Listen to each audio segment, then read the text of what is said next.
Parlamentos do Mundo. O Legislativo hoje e através da história.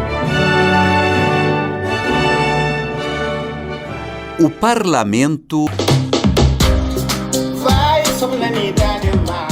Com o aumento do nacionalismo africano, a independência do Senegal veio em 1960, quando tomou posse Léopold Sédar Senghor como primeiro presidente do país.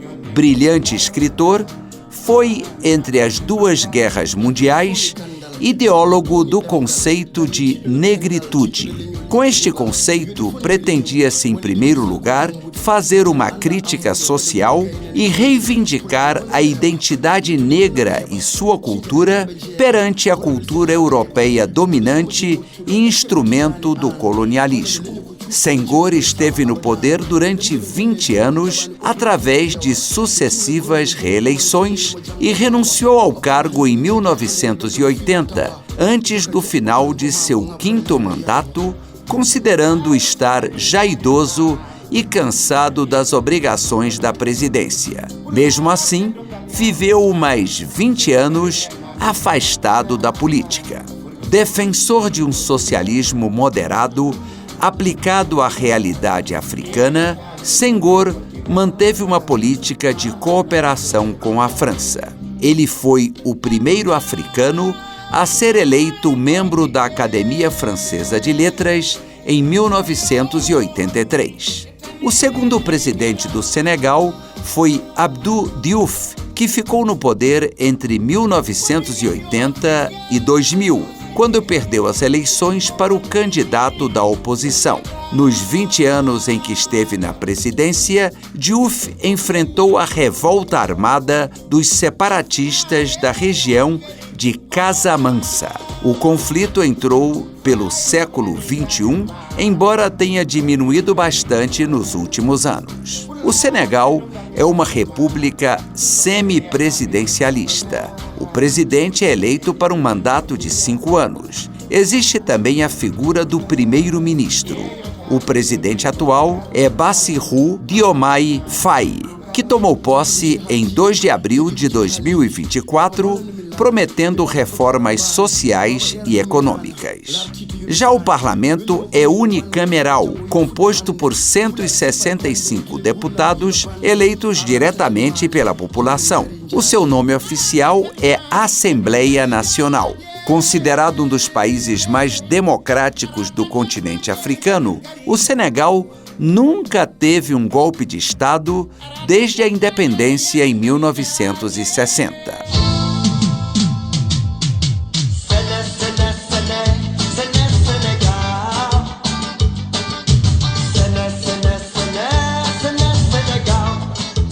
E como está a economia do Senegal? Ela se baseia na mineração, na construção, na pesca, na agricultura e no turismo.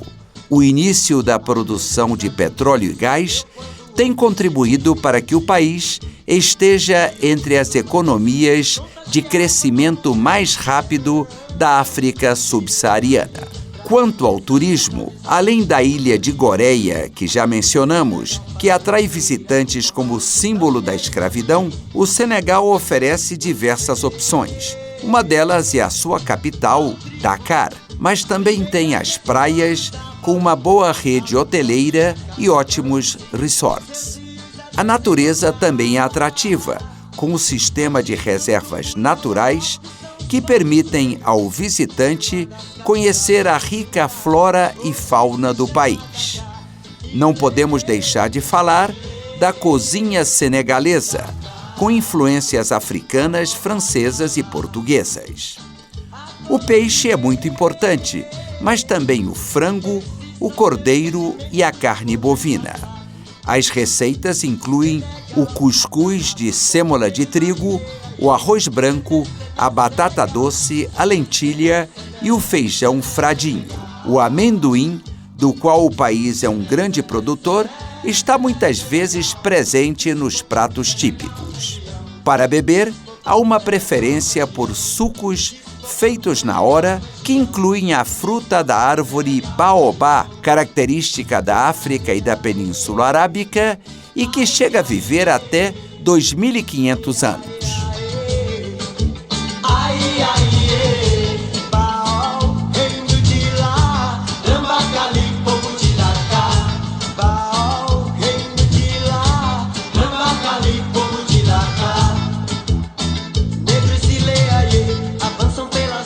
Parlamentos do Mundo é um quadro redigido e apresentado por Ivan Godoy. Trabalhos técnicos, Eliseu Caires. Dedo de prosa, um tema de interesse do cidadão. Se você não tomou o café da manhã e ainda está de estômago vazio, se prepare. Você já comeu uma deliciosa torta de maçã? E o que dizer de uma maçã flambada? E suco de maçã, já tomou? Ou simplesmente comer uma maçã mesmo? Por que essa tortura logo de manhã, meu Deus? Você deve estar aí se perguntando. É porque hoje, pessoal, é o Dia Internacional da Maçã. A data foi criada em 1990 na Inglaterra para homenagear a fruta e a importância dela para a saúde. E é verdade, provavelmente você já ouviu a frase: uma maçã todo dia dá saúde e alegria. E é isso mesmo. Os especialistas afirmam que a fruta tem uma substância chamada pectina, que ajuda no controle de duas coisas que em excesso no sangue fazem mal: a glicose, ou açúcar, e o colesterol, ou gordura. E não para por aí não, a maçã também é boa para o pulmão, para o estômago e para o intestino. A fruta ainda é fonte de vitamina A, vitamina C, cálcio, ferro, potássio, fósforo, sódio, magnésio e enxofre. É ou não é uma maravilha? Então, uma dica é incluir maçã no cardápio. O melhor mesmo é comer a fruta no estado natural, com casca. E pode ser no café da manhã ou na sobremesa. Quanto ao preço, já ficaram para trás os tempos em que a maçã era artigo de luxo. Praticamente não havia produção nacional e doía no bolso comprar maçã importada no supermercado, principalmente as manzanas argentinas. Hoje a situação mudou. Mais de 90% da maçã consumida pelo brasileiro é produzida por aqui mesmo. E você não precisa decretar falência para comprar a fruta na feira ou no supermercado. Santa Catarina é o estado brasileiro que mais produz a fruta. Tanto é que em 2019 foi publicada a lei que deu ao município catarinense de São Joaquim o título de Capital Nacional da Maçã. Se você é daqueles que não morrem de amores por uma maçã, a boa notícia é que tem maçã para todos os gostos. Existem mais de 7.000, isso mesmo, 7.000 variedades de maçã no mundo. Aqui no Brasil, 2 variedades dominam o mercado. Uma delas é a maçã gala, que é macia, adocicada e tem uma cor vermelha rajada. A outra é a maçã Fuji. É crocante e suculenta, com polpa levemente ácida e com casca com tons de vermelho e verde amarelado. E o que queremos dizer com tudo isso? Comemore o Dia Internacional da Maçã. Aproveite a data de hoje para saborear uma delas. Mas não só hoje. Afinal, como diz aquela frase, uma maçã todo dia dá saúde e alegria. E é verdade, hein, Raquel? Quanta coisa boa a maçã tem pro nosso organismo. Você gosta de maçã, Raquel? Eu gosto, não tem nada contra não, mas já viu aquelas pequenininhas? Sim. Pois é, uma beleza, aquela pequenininha miudinha, acho que ela é Fuji também, não é? Mas é uma versão menorzinha. É ótimo, dá pra incluir aí no cardápio todo dia. É verdade, eu gosto de uma maçã, gosto da casca da maçã, porque tem gente que descasca a maçã e come. Não, gente, a casca. Você lava a casca legal, lava direitinho, né? Porque pode ter algum agrotóxico, alguma sujeira e tal. Mas lava bem a maçã e come com casca, porque a casca tem muita propriedade legal para o nosso organismo. É verdade, a casca inclusive é importante para o intestino, né, Adriana? A gente falou aqui que ela é boa para o estômago, também para o intestino. Uma das causas dela ser boa para o intestino é a casca, né? Que ajuda ali a digestão, é bem legal mesmo. Muito bom, então, vamos comer maçã. Agenda do Senado. Às 10 horas, horário de Brasília, a Comissão de Educação e Cultura promove mais uma audiência pública para debater o projeto que institui um novo Plano Nacional de Educação para o decênio 2024-2034. Também às 10, outra audiência pública, só que na Comissão de Comunicação e Direito Digital. O assunto, o projeto que estabelece princípios, garantias, direitos e deveres para o uso da internet no Brasil, a fim de coibir a divulgação de crimes cometidos com o uso de violência no ambiente escolar. Ainda na faixa das 10 horas, tem sessão especial no plenário do Senado para comemorar o Outubro Rosa, mês de conscientização sobre o câncer de mama. Para acompanhar os trabalhos legislativos, acesse senado.leg.br. 11 minutos. Sua conexão com o mundo dos esportes. Olha, segunda-feira geralmente é um dia que é difícil pular da cama. Afinal, depois da agitação do fim de semana, não é fácil pegar no batente. Mas, para animar a sua segundona, tá no ar 11 minutos e o nosso convocado é o Pedro Pincer. Pedro Pincer, bom dia para você. Bom dia, Adriana. Bom dia, Raquel. Bom dia quem nos acompanha. Tudo bem com vocês? Tudo bem. Bom dia, Pedro. Pedro Pincer, qual é a sensação de você estar na estrada e tem um carro atrás piscando o farol para passar na frente? Voltou essa história, né? Eu já tô acostumado. No ano passado foi assim também. E o Botafogo dando os mesmos moles que deu no ano passado. Né? O Botafogo perdeu esses pontos pro Criciúma que eram completamente imperdíveis, ainda mais depois da circunstância de ter feito um gol aos 46 e ter tomado um gol do empate 53 segundos depois. E aí o Palmeiras ontem não perdeu a oportunidade e acabou batendo a Juventude em casa, em Caxias do Sul, e hoje estatisticamente volta até ter mais chance do que o próprio Botafogo na conquista pelo título, né? Pois é, nós vamos falar muito aí sobre esse assunto do Campeonato Brasileiro, a rodada do Brasileirão, no final de semana, também Série B, tem campeão na Série C. Daqui a pouquinho a gente fala sobre esses assuntos aqui no 11 Minutos. Volta do Neymar, daqui a pouquinho aqui no 11 Minutos está recheada hoje a nossa pauta. Porque antes, né, Raquel, a gente vai falar sobre um assunto que é meio que polêmico. É verdade. Entidades do setor esportivo defenderam aqui no Senado a destinação de recursos das loterias para os esportes eletrônicos. Para a senadora Leila Barros, é competência do Comitê Olímpico Internacional definir os beneficiários. Repórter Luiz Felipe Liázebra. A Comissão de Esporte realizou audiência pública para debater o projeto que destina recursos da Loteria Federal para o fomento dos esportes eletrônicos.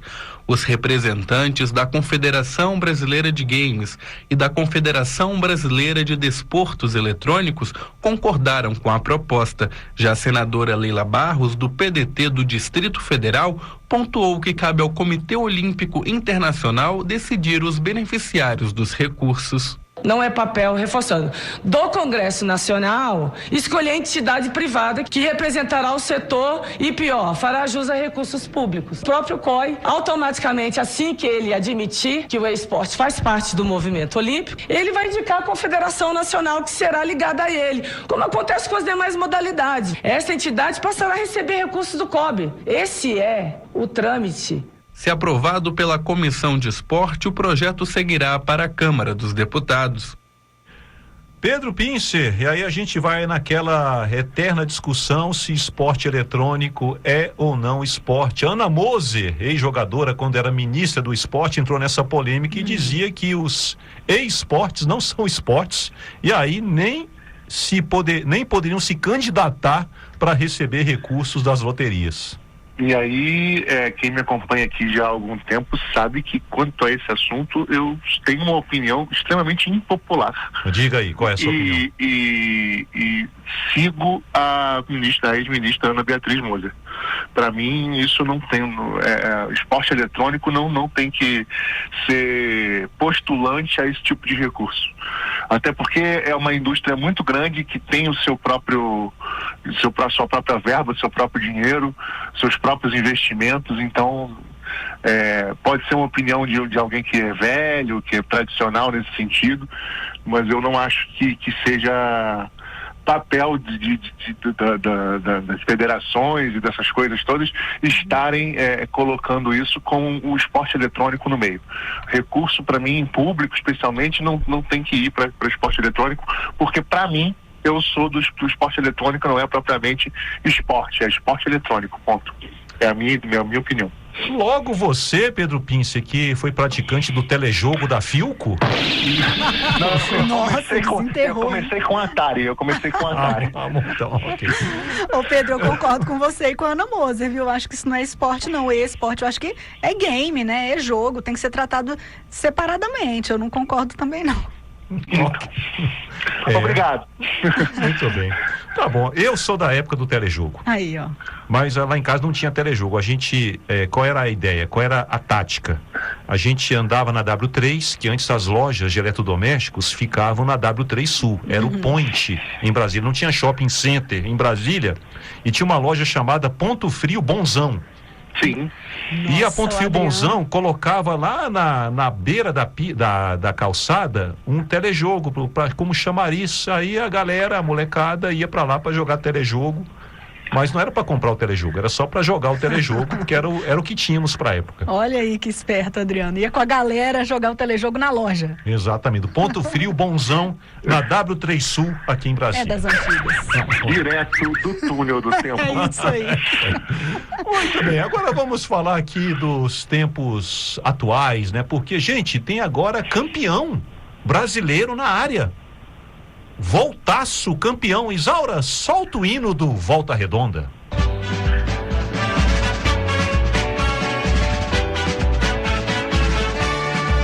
Entra em campo o esquadrão de aço, equipe do Voltaço. Entra em campo o esquadrão de aço, equipe do Voltaço. Fundado em 76, os atletas estão lutando pela vez. Olha aí, Volta Redonda do interior do estado do Rio de Janeiro, campeão da Série C, bateu lá em São João del Rei o Atletique Clube por 2-0. Pedro Pincer, Volta Redonda, campeão da Série C, já chega com moral para disputar a Série B do ano que vem. Já, e a nossa bola de ouro, a nossa bola de cristal furada, né? Não funcionou. De novo. De mais uma vez. Mas a gente continua aqui. Acabou aí o Atlético não conseguindo reverter o resultado em casa, e o Voltaço conseguiu aí esse título que há quanto tempo, né? Acho que desde o Fluminense em 1999 um time carioca não era campeão da terceira divisão, né? E agora voltou aí a conseguir um título nacional, o futebol carioca na terceira divisão, e o Volta Redonda vem aí, não sei se vem forte, mas vem aí credenciado com o título para disputar a segunda divisão. Eu ouvi vocês semana passada, tava todo mundo com o Atlético de São João del Rei, até por do conta Rodrigo Rezende. Solidariedade. Eu ouvi vocês em solidariedade, e a bola de cristal furou, galera. Furou. Agora você vê, né, Raquel, como o Pedro Pincer fala assim, em vez de falar Série C, né, que é um nome assim mais... Ele fala igual ao Fluminense na campeão da terceira divisão do Campeonato Brasileiro. Fica mais pesado, né? É verdade. Mas olha, parabéns aqui ao Volta Redonda, né, Isaura? Parabéns aqui pro Voltaço.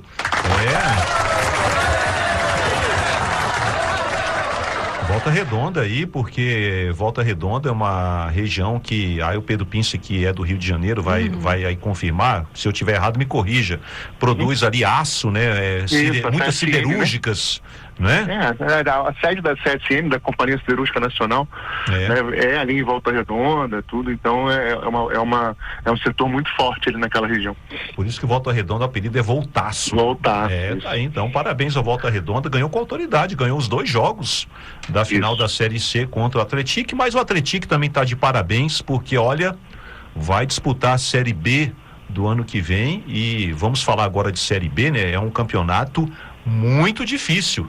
É um campeonato muito competitivo. O Atlético vem desde da Série D seguidamente, né? Foram 3 anos seguidos, Série D, Série C, e agora vai para a segunda divisão, para a Série B. Então, assim, é um trabalho muito bem feito lá em São João del Rei, realmente. É um calendário bem robusto, né, da Série B, praticamente aí de maio a final de abril, né, até dezembro, tem datas, né? Então o time vai estar sempre em atividade, tem que usar o Campeonato Mineiro para preparar o time, tem que reforçar o time, não só o Atlético como Volta Redonda, porque senão, meu amigo, não prospera não. O Atlético que tem como técnico o ex-atacante Roger e o Volta Redonda o ex-zagueiro Rogério Correia, né? Os dois ex-jogadores. Muito bem, agora vamos falar de Série B do Campeonato Brasileiro. O Raquel, tem aí, o pessoal tá participando aí já, falando de Série B, é isso? Falando da Série B, a Maria, lá de Recife, mandou áudio aqui pra gente. Vamos ouvir a Maria. Vamos ouvir a Maria. Bom dia, Maria. Bom dia, meu amigo Adriano. Opa, bom dia. Gesiel e Raquel. Tá vendo, meu amigo Adriano? Eu disse a você que domingo seria favorável para o esporte. Verdade. Mas uma vitória colou lá no Santos, olha, que bênção. Um forte abraço para todos vocês aí na conexão. Valeu, Maria. Colou de bonito, porque os dois times, né, Pedro Pince, estão com 56 pontos, Santos e Sport Recife, só ali pelo saldo de gols que o Santos leva vantagem, mas o Sport está bem demais. E o Foi só falar no esporte que apareceu o Gesiel. Por favor, Raquel, fala aí. Gesiel já mandou aqui no zap. Telejogo foi de doer, tá, Adriano? Primeiro. E ele diz aqui: esporte, mais um passo rumo ao título. Mas, muito gente, bem. E aí, que animado. Pedro Pince, o que você conta pra nós aí sobre isso? Não, assim, olha, o Sport conseguiu uma boa vitória contra o Botafogo de Ribeirão Preto. O Sport que tinha vários jogos seguidos aí na Ilha do Retiro, né?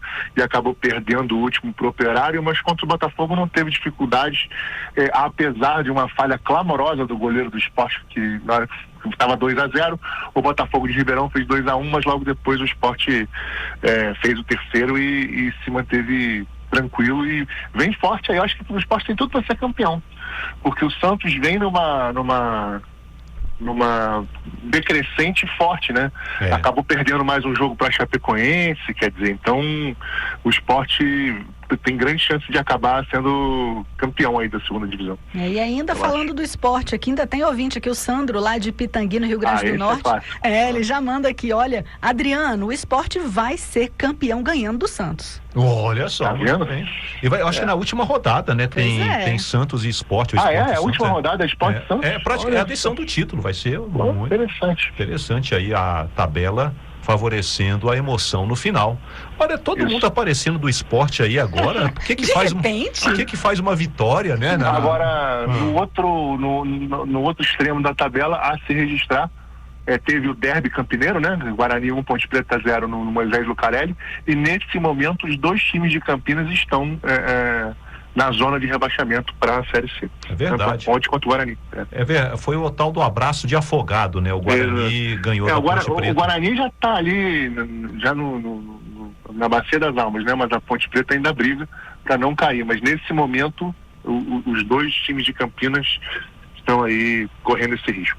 Dos 4 que estão no Z4 da Série B, 3 são paulistas. Isso. Ponte Preta, Ituano e Guarani. E Botafogo de São Paulo namorando também aí a zona de rebaixamento. Não é fácil não. E no G4, Santos, Sport Recife e 3 paulistas, né, na série, no G4, Santos, Novo Horizontino e Mirassol.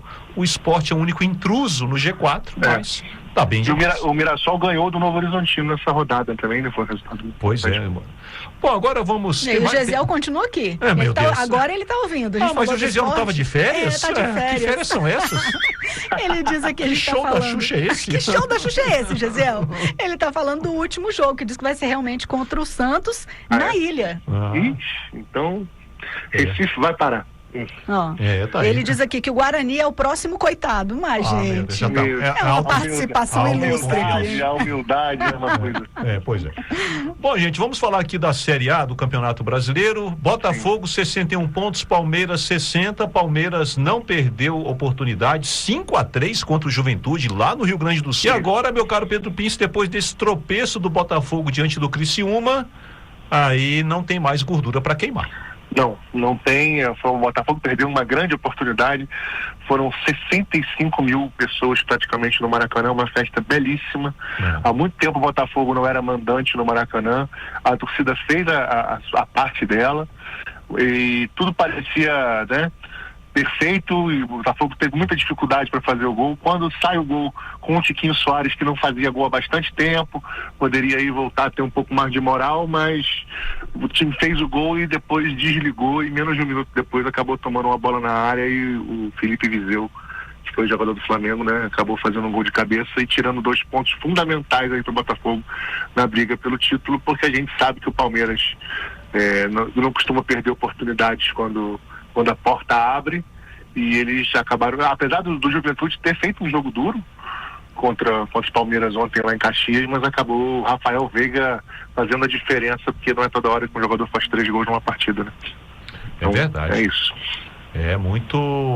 Foram 2 pontos aí perdidos. Botafogo vai na próxima rodada jogar fora de casa contra o Bragantino. Não é um jogo fácil. Deixa eu ver aqui o jogo do Palmeiras e contra o Fortaleza, mas em casa. Sim, é um jogo também complicadinho. Então vamos. Sim, exatamente. Vamos ouvir. Bom, agora vamos falar de Copa do Brasil. Começar aqui com a Raquel Teixeira. Raquel, olha, o Vasco começou bem, né? No segundo jogo aí da semifinal contra o Galo, mas o Hulk não pode dar sopa pro Hulk. O Hulk fez a diferença e marcou um golaço de empate. Resultado: Vasco 1, Atlético Mineiro 1, Vasco ficou pelo caminho. Exatamente, o Verratti teve várias oportunidades, né? A bola não entrava de jeito nenhum, mas ele chegou várias vezes ali perto do gol e não conseguia fazer gol. Então a gente realmente não deu sorte ali, deu pena do torcedor, né? Que estava super animado, eles estavam gritando mesmo, cantando, e de repente, depois do gol do Hulk, foi aquele silêncio, né? A gente só ouvia realmente a torcida do Galo. Infelizmente, né? Fazer o quê? Mas olha, o Vasco chegou bem, fez uma belíssima campanha na Série B, tá ali razoável no Campeonato Brasileiro. Na Série B não, na Copa do Brasil, perdão. Só. Você vê. É impressionante. olha aí, ó. Não vou nem falar nada. Como é que fala quando a gente fala isso? Ato falho. Ato falho, né, Adriano? Tá certo. Mas olha, parabéns pro Vascão, que fez uma belíssima campanha na Copa do Brasil, semifinalista, mas não deu dessa vez pro Vascão. É verdade. E o Flamengo segurou lá a pressão no Itaquerão, mais a pressão da torcida do que do próprio Corinthians, viu, né, Pedro Pince?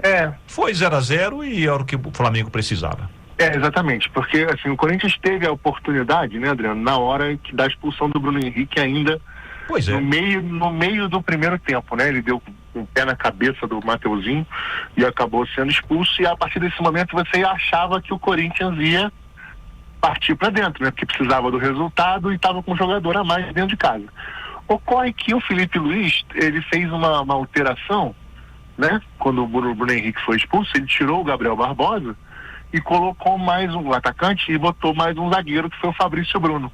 E a partir desse momento, o que ele fez? Ele deu a bola pro Corinthians, que eu imagino que ele saiba que não é o time mais criativo da galáxia. Vamos dar a bola para eles e vamos ver o que eles conseguem fazer aqui contra 10 homens. Fizeram nada. E o Corinthians não foi muito efetivo. E o Flamengo acabou segurando o resultado e vai à final. Primeira vez que os Flamengo e Atlético Mineiro chegam à final da Copa do Brasil juntos, né? Isso aí, 3. E ao mesmo tempo que nós erramos o campeão da Série C, nós acertamos a final da Copa do Brasil, que falamos aqui que ia ser Flamengo e Atlético. Verdade. Finais agora dia 3, dia 10 de novembro. Isso. Vamos ver, Raquel, o que você acha? Vai dar Mengão ou vai dar o Galão da Massa? Eu acho que eu fico com o Galo. Tá aí, então. Vai torcer. Apesar de ter ganhado do Vasco, mas eu acho que eu prefiro o Galo do que o Mengão.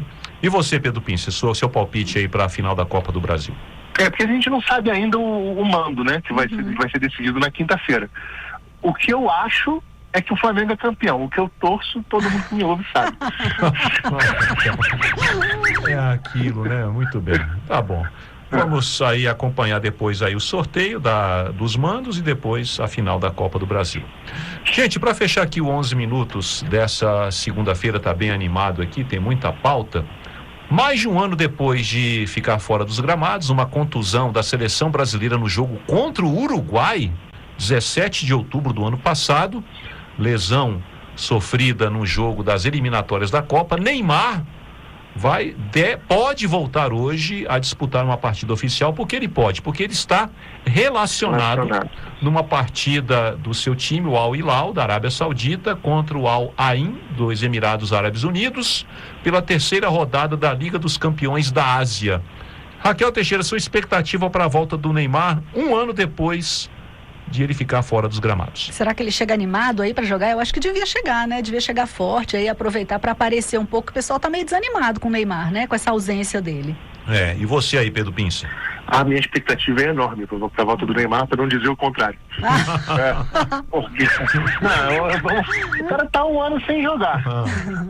Qual é a expectativa que a gente tem? Assim, eu, particularmente, não tenho nenhuma. Ao contrário da Confederação Brasileira de Futebol. Dorival. Que vê a volta do Neymar como a salvação da lavoura. Eu, sinceramente, acho que não vai ser desse jeito, tá?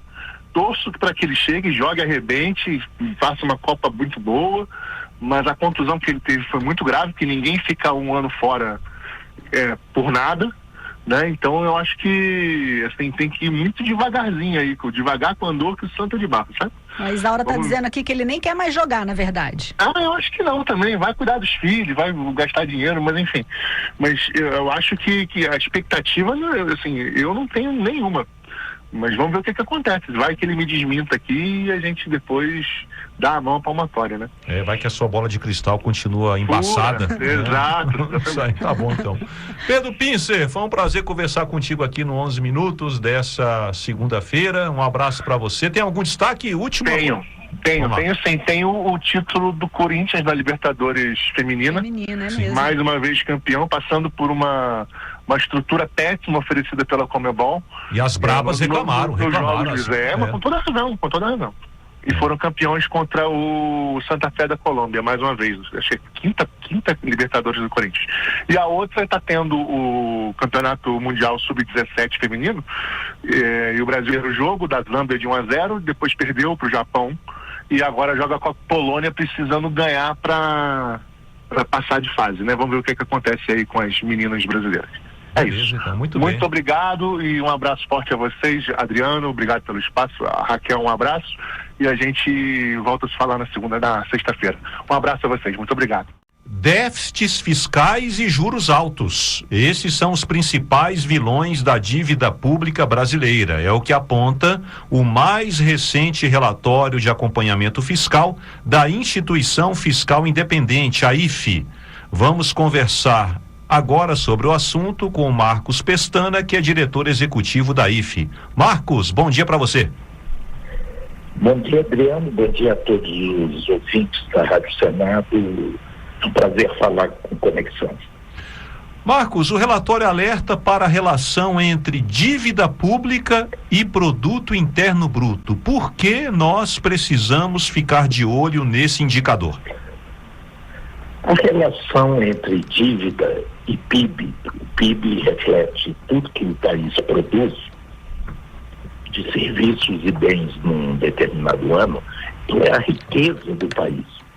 Então, o principal termômetro da saúde fiscal, da qualidade da gestão fiscal, da avaliação de um país nas suas finanças públicas, é a relação entre o tamanho da dívida em relação a tudo que ele tem de riqueza num ano. A nossa dívida PIB, a relação já é muito alta. Menor que, em verdade, que os países, por exemplo, desenvolvidos do G7. Mas muito maior que os países latino-americanos e que os países emergentes. Esse é o sintoma principal, inclusive tem muita influência para a gente desenhar o futuro para os nossos filhos e netos. É o endividamento, é o grau de endividamento que nós estamos deixando de herança. E você não pode substituir gasto presente por dívida futura. O que acontece no Brasil? O Brasil precisaria gerar um superávit primário, ou seja, uma economia operacional, economizar, poupar um pouquinho para pagar os juros. O Brasil tem uma dívida já alta para um país latino-americano, para um país emergente, ele está pagando juro com mais dívida. Ele não tem uma poupança para pagar o juro. Então ele tem que ampliar a dívida para fazer frente a essa despesa de juros. E nós precisaríamos então de uma poupança, de uma diferença entre o que arrecada de impostos e o que gasta com o funcionamento da máquina, salários, previdência, obras, dívida judiciária, de decisões, precatórios. Todas essas despesas tinham que deixar uma margem para que os juros fossem pagos. Isso não está acontecendo. Esse ano, apesar da meta traçada legal pelo novo arcabouço fiscal, votado pelo Congresso em 2023, seja de um déficit zero, a projeção da IFE ainda é preocupante. Ainda há um déficit que não é zero e nem é na margem de tolerância. Ainda os números da IFE apontam para um déficit primário de 0,5% do PIB. Ou seja, não vai haver economia para pagar os juros e a dívida vai crescer. Então nós estamos estimando, a dívida está agora em agosto em 78,5% do PIB. A gente estima que até o final do ano ela vai chegar em 80% do PIB. É complicado a situação. E o viés é de alta, não é de correção de rumo. Nós projetamos para o ano que vem, 2025, uma dívida de 82,1% e para 26 uma dívida de 84,2% do PIB. Agora... Então ela está numa rampa inclinada e só subindo. Pois é, uma situação realmente preocupante, né, em relação à dívida pública, a relação com o PIB. Então, na avaliação da IFE, o que o governo precisa fazer para sair dessa cilada, dessa situação que vai ter consequência muito grave no futuro? Porque o desequilíbrio que eu narrei, como não há poupança, há despoupança, há déficits, tem dois aspectos. A dívida aumenta, porque você tem que emitir dívida nova para pagar os juros, e ao mesmo tempo o desequilíbrio fiscal leva o Banco Central a elevar as taxas de juros. O mercado, aqueles que emprestam para o governo, é igual na vida de uma família. A família está gastando mais do que tem, ela tem que se endividar. Ela pega dinheiro no banco, faz carnê no comércio, pega dinheiro com a agiota e um processo que se virar uma bola de neve vai deteriorando as finanças da família. No governo também é assim. Quanto mais o governo se endivida, quanto maior a dívida, aqueles que emprestam para o governo para ele tapar o rombo das suas finanças pedem um prêmio maior, uma taxa de juros maior. Os juros reais da dívida dos leilões, os últimos leilões de quem empresta para o governo, estão dando uma taxa de juros estratosférica, de 8% acima da inflação. Então é um patamar que o Brasil precisa equilibrar suas contas, precisa de ver o que tem com o que tem. E nós já chegamos, a carga tributária já é de 33% do PIB, e o Congresso Nacional e a sociedade brasileira já mostraram que não admitem aumento de carga tributária. 1/3 de tudo que é produzido vai para os governos, para o governo federal, governos estaduais e governos municipais, para sustentar a máquina pública. E já há uma intolerância na sociedade, no Congresso, por aumento de impostos, contra aumento de impostos. Então o governo tem que viver com esse dinheiro, que é mais ou menos 1/3, que eu estou falando do governo nos seus 3 níveis. O governo tem que viver, porque o governo não produz riqueza, ele pega uma parte da riqueza que a sociedade produziu para fazer educação pública, saúde pública, segurança pública, fazer aquilo que as pessoas não conseguem fazer sozinhas. Mas é muito importante o equilíbrio, inclusive para que a gente transfira o mundo, um país organizado para os nossos filhos, nossos netos. Porque se a gente for gastando agora e comprometendo o futuro deles com uma dívida crescente, não é justo. Ok. Então é muito importante o equilíbrio das contas públicas. Nós estamos conversando com o Marcos Pestana, que é diretor executivo da Instituição Fiscal Independente. O assunto, o relatório mais recente da IFE, relatório de acompanhamento fiscal, que aponta aí o problema dos déficits fiscais, juros altos, como combustível para a dívida pública brasileira. E para encerrar aqui a nossa entrevista, Marcos, como é que isso afeta o cidadão comum, né? Aquele que está ali, o trabalhador, aquele que está procurando emprego? Como é que isso afeta o cidadão, esse problema da dívida pública brasileira? Como é que isso impacta no dia a dia? Impacta, primeiro, você tendo continências em desordem, elas não estando equilibradas, há uma grande tendência dela provocar inflação, que incomoda todo mundo. As taxas de juros também sobem, e isso freia a economia. Quem está procurando emprego, embora o mercado de trabalho brasileiro esteja aquecido, é prejudicado, porque o Banco Central acaba subindo os juros e os emprestadores pedem juros maiores, e aí a economia encontra uma dificuldade para crescer. Essa dívida um dia vai ter que ser paga. Então, isso não é um bom sintoma, um prenúncio muito bom sobre o futuro do país. Então, é muito importante.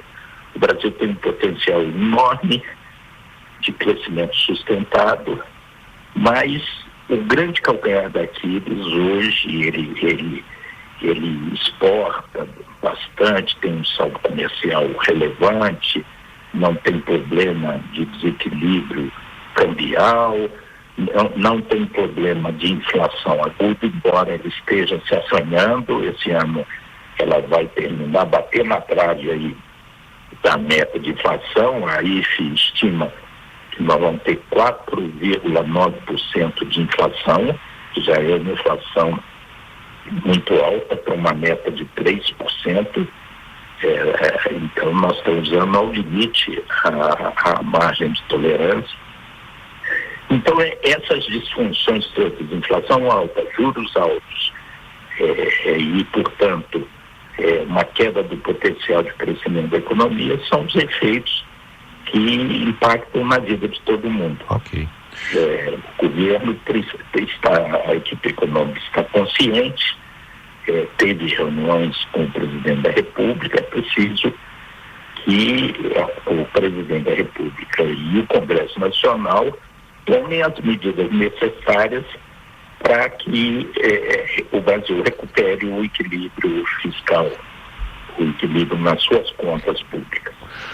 Marcos Pestana, muito obrigado aqui pela entrevista, pelas considerações, pelos alertas. Até uma próxima oportunidade. Obrigado, sempre à disposição lá na Instituição Fiscal Independente. Um abraço.